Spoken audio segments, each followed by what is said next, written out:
Cheptoo. I'm a founder of an organization called Molding Positive Masculinity. We started in 2019. I'm also, which is based in Meru County.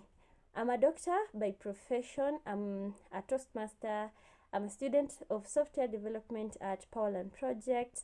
I am also an advocate of gender equality, mental health, reproductive health, and other things related to health. I am a podcaster, blogger, and I have a YouTube channel all under the name Dr. from Kombe. Our organization is based or majorly fueled by what if all the work that we do to empower the girl child was done by first changing how the society, because most of our societies are patriarchal, how the society carries the girl. And through that we thought, what if we just had another opportunity to mold positivity in men, so that it's molding positive masculinity. And what fuels our organization and what we do is based on the girl Ivy Wangeshi was killed in 5th year of medical school. I was in 5th year when she died, and being a medical student, I understand the pain, the hard work, and everything that you go through to get to 5th year, let alone then I was just a second year medical student. And that made me just realize that if that guy traveled all the way and nothing stopped him along the way, not the traffic chaos, it is the determination.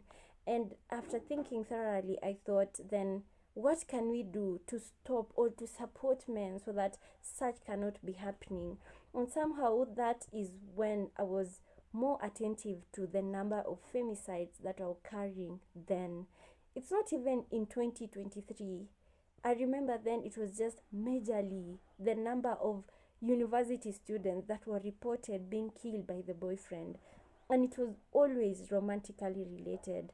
And thinking about it, I could be the next victim. I could just find another guy on the streets who is a nice guy, and then we are romantically related, and the next time I could be that person.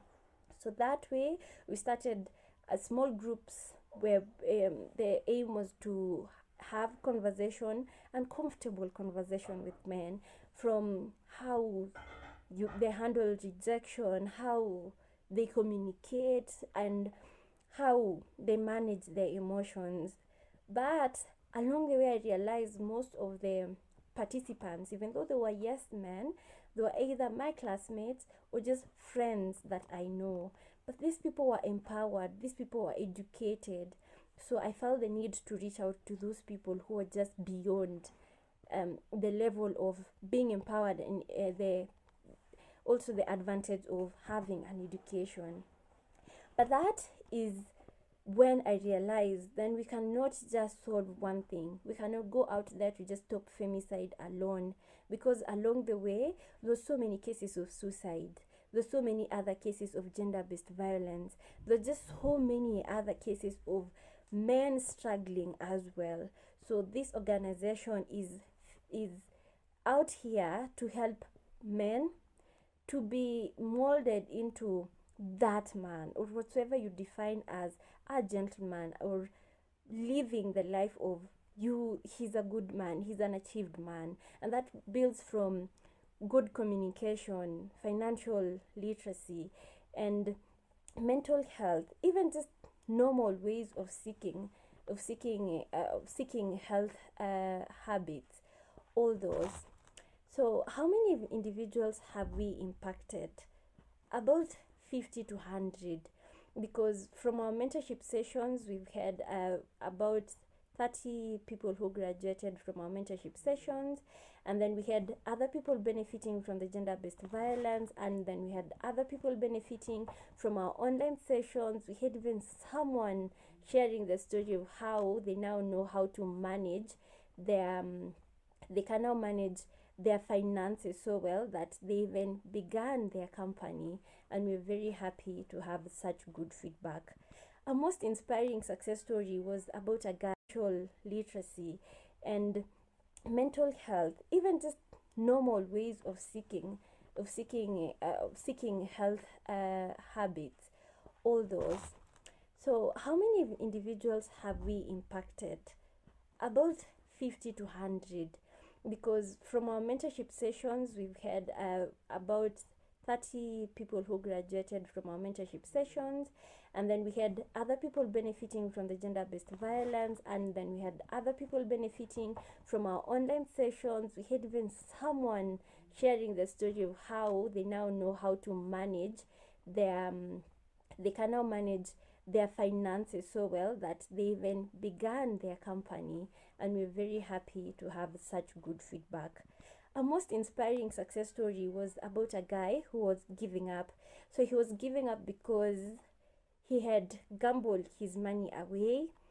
He was supposed to be in school but also used the rent to gamble, and the reason he was gambling was because he had a desire for quick money, and he did not notice that even after using up his pocket money, he went straight to the school fees and now to rent, and he did not have a place to stay. He cannot go home because the parents expect him to be in school.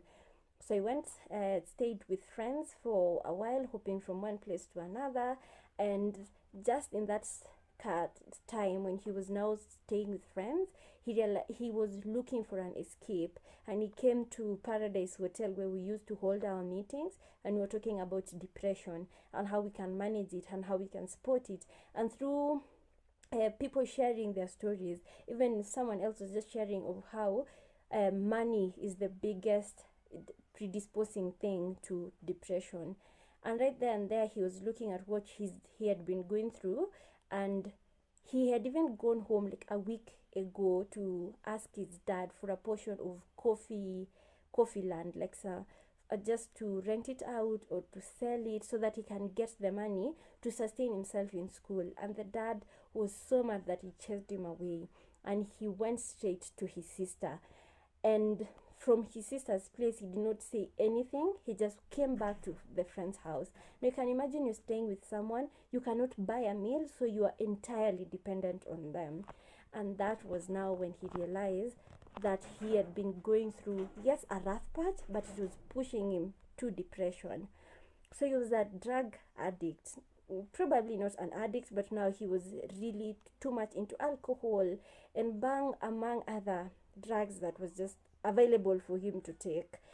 And when we were having the discussion, he was very silent. I don't remember him contributing at any point. But just after 2 weeks later, I meet him and I'm wondering, I saw you somewhere, what's your name, and blah blah. Then we talk about the session, and he shared how he had to go back and tell the dad what was happening, because he felt the next thing that he was going to do, or he was even just finding himself thinking about, was committing suicide. And so he says he owes his life to this organization, and I hope we were just doing the normal things we do, and we saved someone's life. And that's really one of the most inspiring success stories that we've had. Some of the challenges that we've faced since we started: first of all, men are very hard people to approach. I feel every time I went to a girls' meeting, the turn up was very good, or even the engagement when they were there, they were vulnerable, sharing their stories. Men, if you're going to have conversation with them that makes them vulnerable, they do not easily share. But when you have stories with them about football, or you're having stories with them about girls, they have a lot to tell you. Just note about those things that you want to talk about, because it makes them look, I don't know, maybe vulnerable, and that really made things hard. What have we done? The other thing is even having like gender-based violence. When you are holding conversation with the guys in the border part, we realize that just getting into the society and trying to have conversation with men, you'll find it so hard because of the societal expectations. Men are not expected to be vulnerable, and also men are not supposed to come out, oh, my wife bet me yesterday. Such things looks like you are a weak man, and that's what they are avoiding. what we did is we had to partner with other organization. Initially, we were just student led. We did not have other people like who are outside campus, who are married. So we started inviting people who are now working with other organization out there and are older than us or even just beyond campus. What strategies have we had to make sure the organization continues to impact the community? We've learned from our challenges. We've learned from the things that we do consistently. We do small things, really small. Our impact is that those 10 men who are consistently coming for our mentorship sessions, or those 20 men who follow us and listen to all the mental health talks that we have, or the health talks about how to take care of themselves as a man. And through that, we feel that our organization is impacting the community. And according to this year's team of Inspire Inclusion, MOPOSMA is aligned to bring the side of them, the man side, or the flip side of the coin. Because when we look at the empowered woman, if we can just empower this other man, imagine how women can also thrive, because they will be beneficiaries of having the fruits of an empowered man. And now the struggles and the increasing divorce rates probably will go down. What we do is, as much as we are looking out for the man, we also want them to understand how to handle the empowered woman. And I think that is inspiring inclusion. Thank you.